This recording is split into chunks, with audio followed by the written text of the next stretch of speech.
Miscarriage, what is miscarriage? Miscarriage का मतलब होता है एबॉर्शन। सिंपल भाषा में इतना जान लो।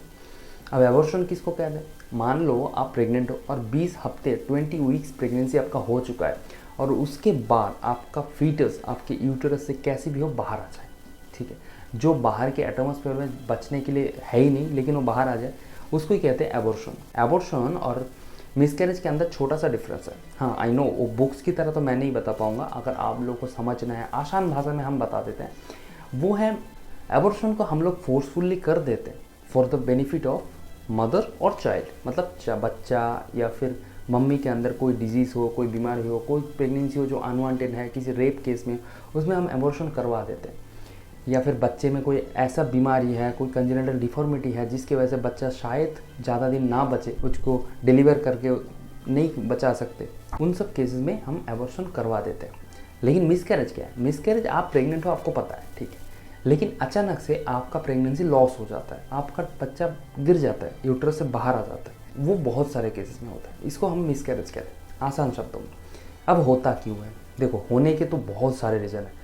क्रोमोसोमल एबनॉर्मलिटीज़ हो सकता है, आपके अंदर कोई डेवलपमेंटल प्रॉब्लम हो सकता है, आपकी यूट्रस डेवलपमेंटल कोई प्रॉब्लम हो सकते हैं, आप स्मोकिंग करते हो, अल्कोहल करते हो, उसके वजह से भी हो सकते हैं, आप कोई ऐसी ड्रग्स लेते हो जिसकी वजह से आपका एबॉर्शन हो जाता हो, ठीक है, आप ट्रॉमा केस में हो, मतलब कोई आप प्रेग्नेंट हो, आपके पेट में बहुत ज़ोर से कोई एक्सीडेंट या फिर कुछ हुआ हो, आप बहुत ही ज़्यादा हेवी वर्क करते हो, किसी भी चीज़ के हेवी वर्क जिसमें आपकी यूट्रस में बहुत ही ज़्यादा स्ट्रेंथ पड़ता हो, उसमें आपका प्रेगनेंसी लॉस हो सकता है। इन सब चीज़ों में एबॉर्शन होने का चांसेस खतरा रह जाता है।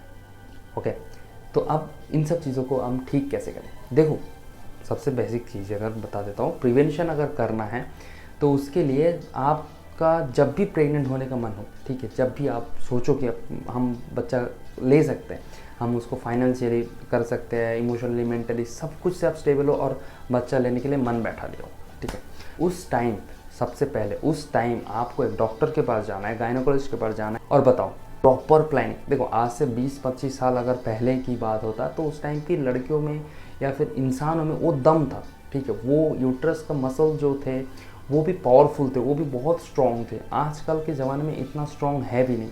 इसीलिए अगर आपको लेना है तो पहली बात आपको एक प्रॉपर गाइडेंस की ज़रूरत है। प्लानिंग करो और गायनोकोलॉजिस्ट के पास जाके बताओ, कुछ कुछ टेस्ट होंगे, उसके बाद आपको बता देंगे। हाँ, न्यूट्रिशन इज़ मोस्ट इम्पॉर्टेंट। अगर आपका न्यूट्रिशन भी ठीक ठाक ना हो, उसको भी ठीक करना पड़ता है, जिसके कारण आपका प्रेगनेंसी लॉस ना हो, ठीक है। तो प्रॉपर गायनोकोलॉजिस्ट के पास जाओ और जाके एक यूएसजी करो, ब्लड टेस्ट करो, जो जो छोटा मोटा टेस्ट है वो सब करना पड़ता है, जिसकी वजह से आपको पता चलता है कि इन फ्यूचर आपका प्रेगनेंसी लॉस होने का चांसेस है या नहीं।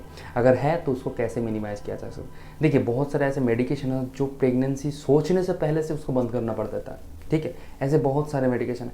अगर वो मेडिकेशन बंद करने से आपका कोई एबनॉर्मलिटीज़ आ सकता है या फिर आपको कोई अलग सा बीमारी हो सकता है या फिर आपको कोई इस मेडिकेशन छोड़ने का कोई साइड इफ़ेक्ट भी हो सकता है, उसका ऑल्टरनेटिव कौन सा है, कौन सा चीज़ सेफ़ है, ये सब चीज़ देखने के बाद गायनोकोलॉजिस्ट प्रॉपर इवोल्यूशन करने के बाद आपको बता देंगे, ठीक है, बता देंगे। उसके बाद आप प्रॉपरली एक हेल्दी बेबी पैदा कर सकते हो, कंसीव कर सकते हो।